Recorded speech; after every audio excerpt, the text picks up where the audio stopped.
Bienvenidos y bendiciones tengan en este excelente día en Cristo.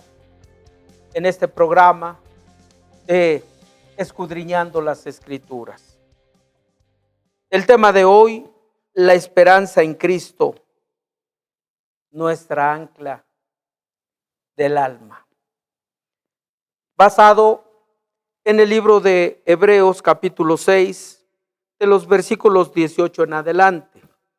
Para que por dos cosas inmutables, dice el Señor, en las cuales es imposible que Dios mienta, tengamos un fortísimo consuelo los que hemos acudido para asirnos de la esperanza puesta delante de nosotros, la cual tenemos como segura y firme ancla del alma y que penetra hasta dentro del velo, donde Jesús entró por nosotros como precursor, hecho sumo sacerdote para siempre según el orden de Melquisedec.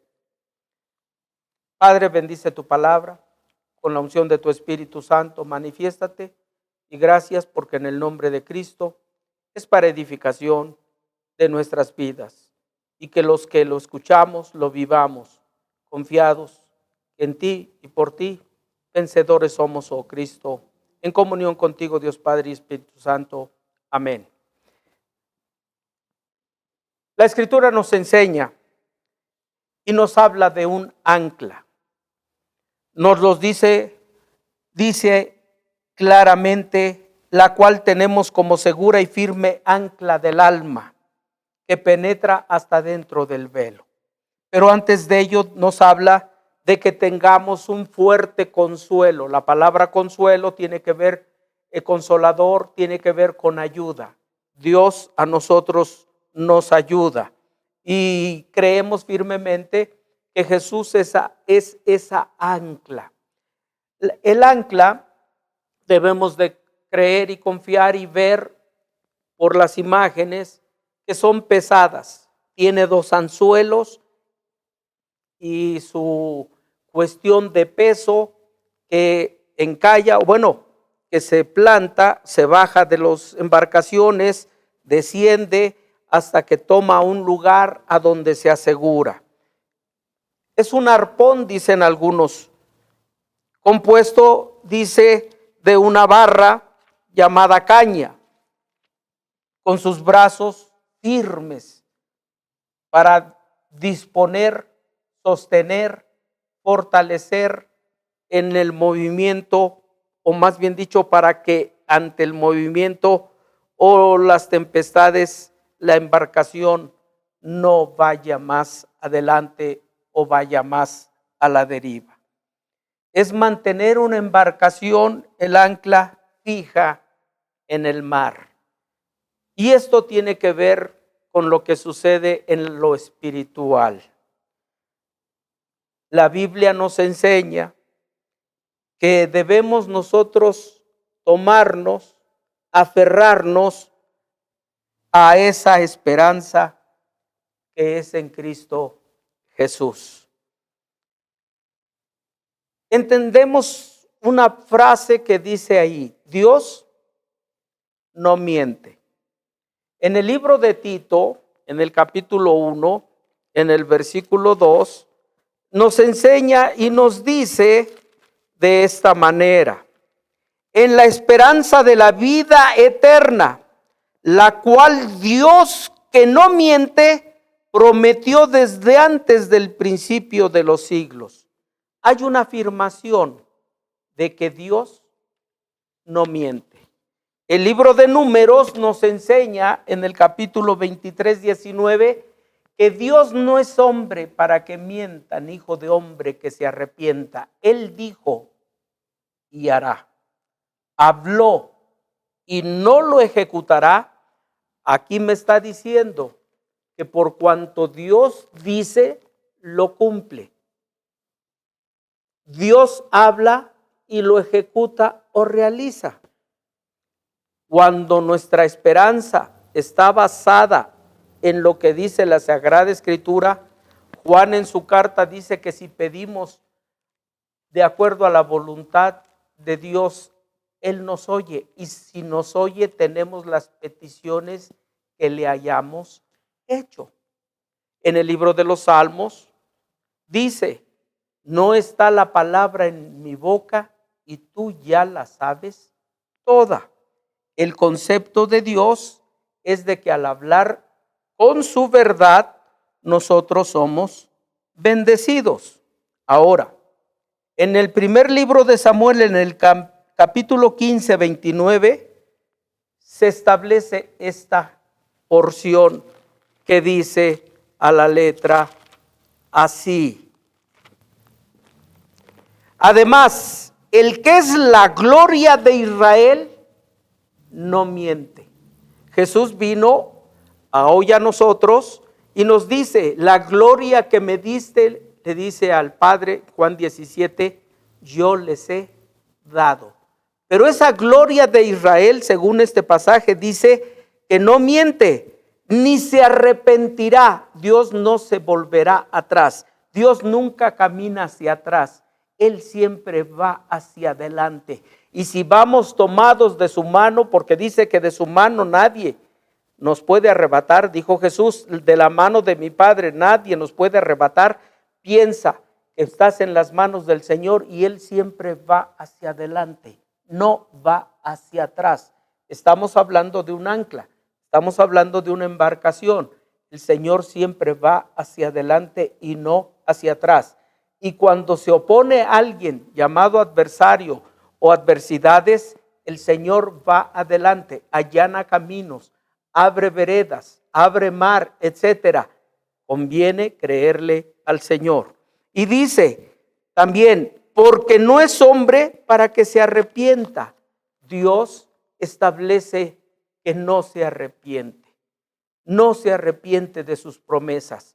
Los que nos arrepentimos de eso, de haber recibido a Jesús, es el hombre, es el que en ocasiones se sale de esa mano de Dios. Dios nos ha dado libertad. No somos robots, somos hombres, mujeres, jóvenes, niños que creemos en Él. Ahora, también nos dice el libro de los Salmos en el 89, versículo 35. Una vez he jurado, dice profetizando el Señor, por mi santidad, no mentiré a David. La Biblia nos enseña que Dios prometió a David bendecirle. ¿Cuándo? Cuando le ungieron con aceite, con un cuerno. A Saúl fue con una redoma de aceite, pero a David fue con un cuerno. Y la Biblia nos dice que cuando Samuel oró por David, ahí estableció una condición de que Dios iba a estar con él. Y pienso que le dijo lo mismo que a Abraham: Isaac, no temas, yo estoy contigo. Como también le dijo a Jeremías, ¿verdad?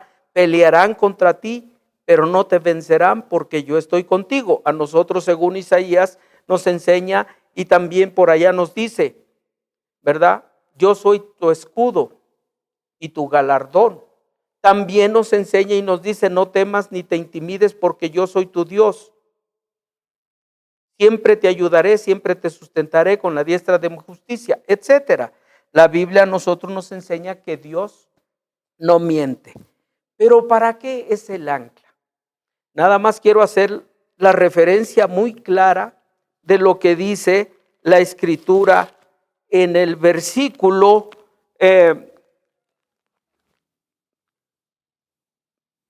18. Cuando dice: porque por dos cosas inmutables, en las cuales es imposible que Dios mienta, tengamos un fortísimo consuelo. Hay que estar aferrados. Y es fuerte dice: de la esperanza puesta delante de nosotros. ¿Quién es nuestra esperanza? Nuestro Señor Jesucristo. Y luego dice: la cual tenemos como segura y firme ancla del alma.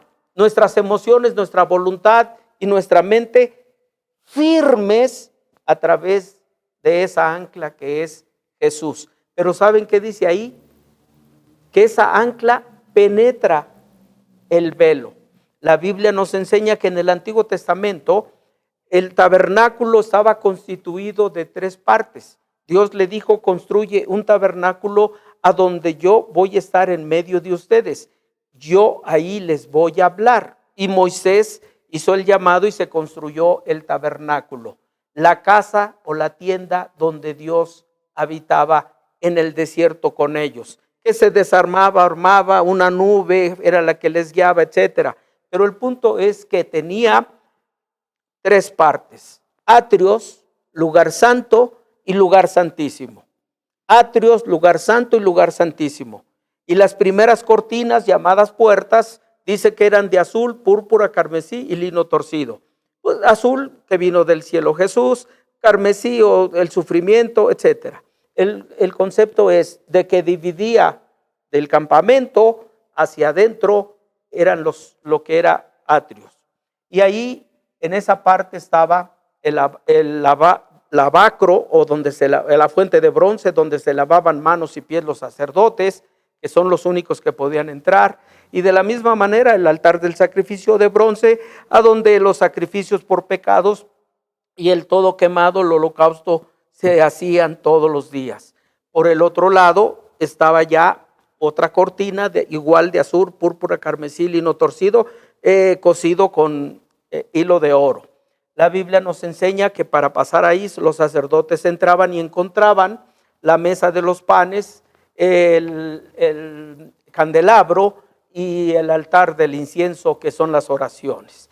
Y después de eso estaba el velo, igual azul, púrpura, carmesí, lino torcido, cosido con hilos de oro.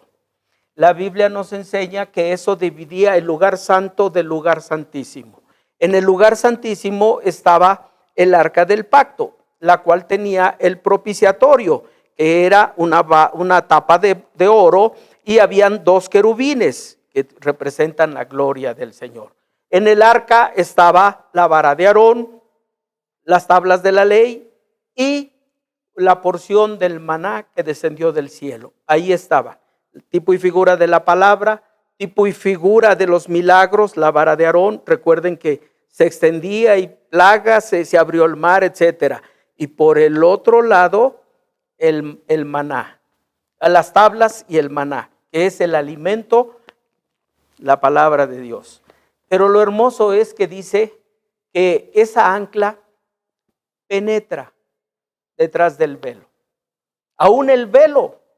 Esto sucedió cuando Jesús, nuestro Señor, entregó el Espíritu y dijo: Padre, en tus manos encomiendo mi espíritu. Cuando aquella manifestación de las 7 palabras, la crucifixión, como querramos llamar, el sacrificio del Señor, la pasión de Jesús, como querramos decir, en aquella tarde, dice que cuando entregó el Espíritu, dice que el velo del templo, hubo un terremoto, etcétera, santos se levantaron, pero dice que el velo del templo se rasgó en dos, de arriba hacia abajo. Josefo establece en sus escritos que era tan fuerte y tan grueso que 6 caballos de un lado y 6 caballos de otro no podían partir o dividir o rasgar ese velo.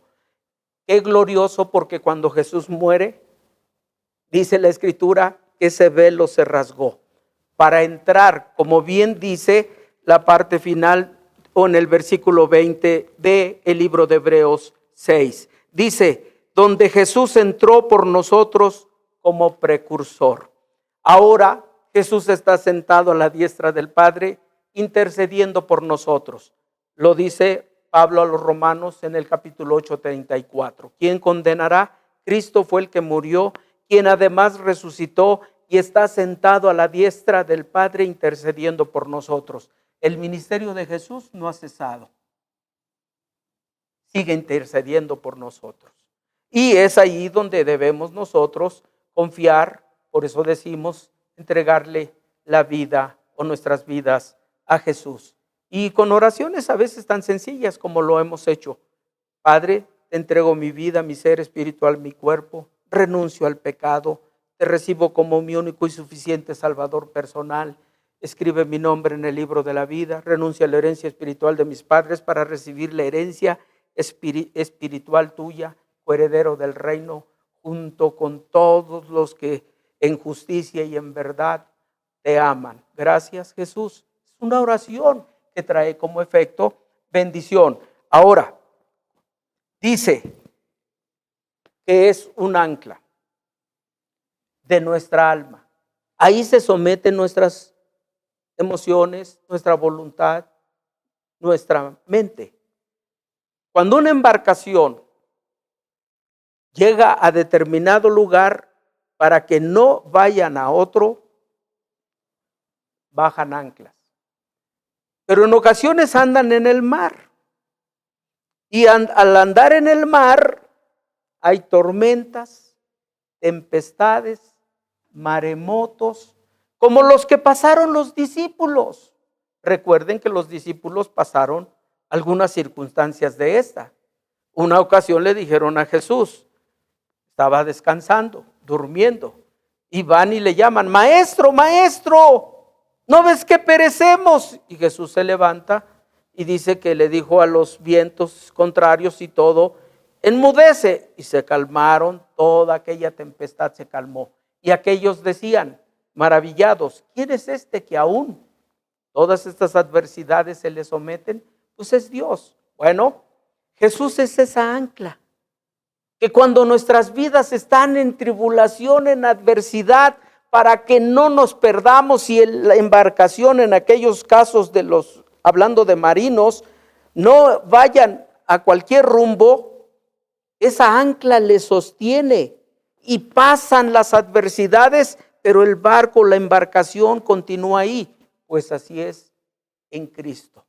Cuando nosotros estamos aferrados a esa fe en Jesús, vienen circunstancias, enfermedades, deudas, injusticias, problemas y toda una serie de caos, crisis, necesidad, pobreza.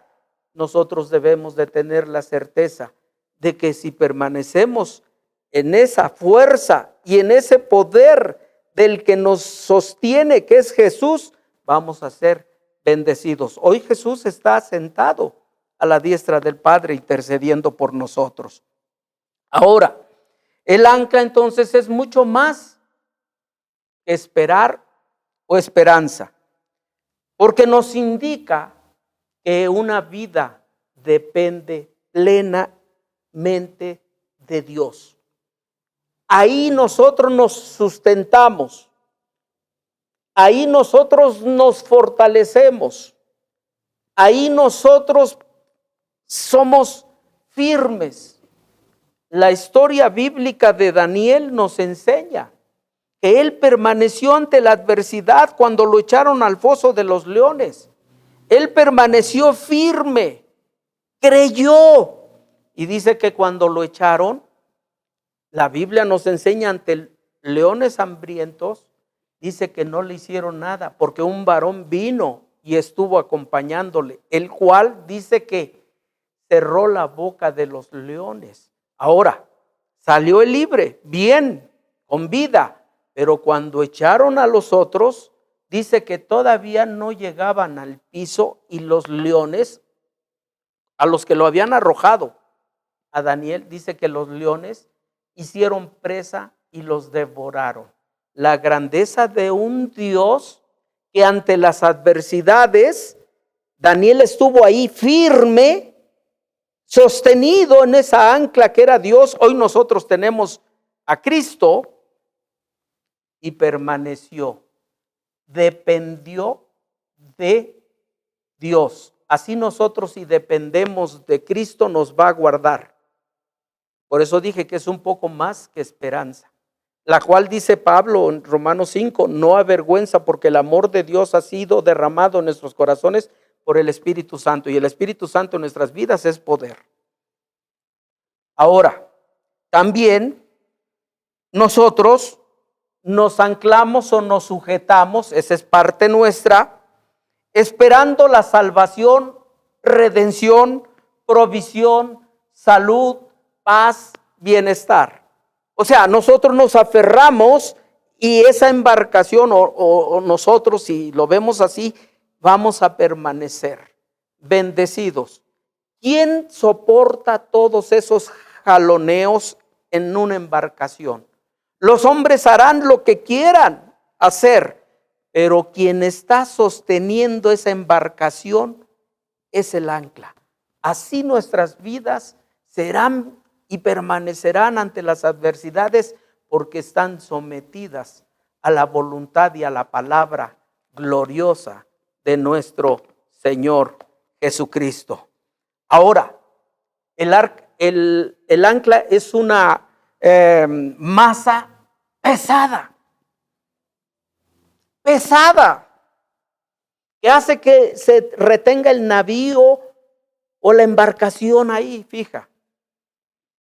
Yo quiero decirles que Jesús es lo más glorioso y poderoso que hay, que venció toda, no va a vencer, venció toda potestad del mal. Todo el peso de amor de Jesús por los que creemos está sometiéndonos o está sometiendo al enemigo contra nosotros para que no nos dañe. Es el símbolo de amor, de gracia y de misericordia de Dios. Y esa ancla no permite que se mueva esa embarcación. Jesús, por su Espíritu Santo, no quiere que nosotros nos movamos de donde nos puso. Nos ha puesto en su reino. Nosotros no éramos pueblo de Dios, pero dice que nos ha llamado para anunciar las virtudes del que nos llamó de tinieblas a su luz admirable. Estamos en la luz admirable del Señor. Confiemos en el Señor y vamos a hacer una oración. Padre, te damos gracias porque sabemos que la vida de mis hermanos y hermanas, al confiar en ti, están sometidas a tu voluntad. Y tu voluntad es bendecir, exaltar, prosperar. Y no importa cuán difíciles sean las cosas, como aquellos navíos que las tormentas los quieren arrebatar. Dice que aquella ancla, en sentido figurado, detiene aquella embarcación y la hace prosperar a victoria. Así, Señor, nosotros estamos confiando en ti. Eres nuestra esperanza, nuestra confianza, nuestra fuerza, nuestro vigor, y todo ese peso de amor sobre nuestras vidas es. Bendice a mis hermanos y hermanas donde quiera que se encuentren estén, y bendice a tu iglesia en África, Asia, Oceanía, Europa y América, todo en el nombre de Cristo, en comunión contigo, Dios Padre y Espíritu Santo. Amén, amén, amén. Dios me los bendiga, hermanos, y hasta la próxima. Hemos llegado a la parte final de nuestra transmisión. Te invitamos a que sigas mandándonos tus peticiones al correo casadalabanza.contacto@gmail.com. Estaremos orando por ti. Y antes de irte, no olvides visitar nuestro canal, donde podrás encontrar todos nuestros cultos anteriores, nuestra sesión de podcast Celebrando su Gloria, nuestra sesión de niños Casa de Alabanza Kids, Siguiendo a Jesús, y nuestra nueva sesión Escudriñando las Escrituras, los lunes y los jueves. Nos vemos pronto. Cristo te ama.